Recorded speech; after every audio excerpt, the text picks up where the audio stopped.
Sa unang pagkakataon ay nakapag-post na rin si Sian Gasa sa kanyang real Facebook account. Ngunit sa lahat ng content nito ay ito na yata ang pinakakakaiba at nakakalungkot. Kamakailan lamang ay na-call out ang kanyang pangalan ni JB Benitez dahil sa kanyang mga post ukol sa ama nito at sa vlogger na si Ivana Alawi. Sa mga content ng vlogger na si Sian, madalas natin siyang nakikitang masaya, palangiti at napakakulit.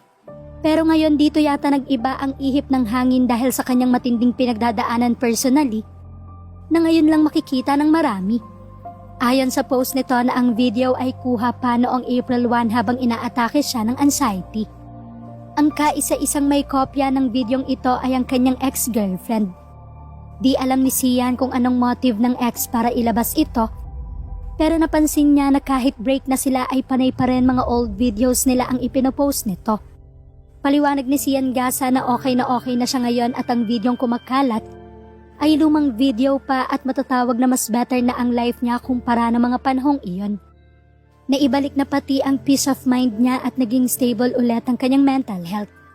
Kaya laking pasasalamat niya sa Diyos dahil okay na okay siya ngayon.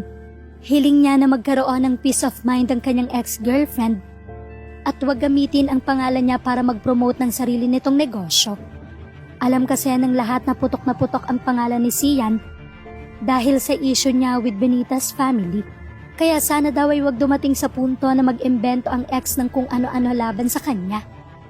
Unfair lang sa side niya dahil hangad niya ay mabuti para sa ex. Saad niya, I do everything to protect her image, to keep all her secrets intact, paint her as a very good woman in public. Tapos ito lang yung mapapala ko. May God bless her. I wish her success and all the happiness in the world. Sian Gasa, 32, single. Mapapansin na ang huling post si Sian Gasa sa kanyang page ay noong June 10 pa. Malinaw na deleted na ang mga previous posts niya na naging rason para mawala siya sa mundo ng Facebook pansamantala.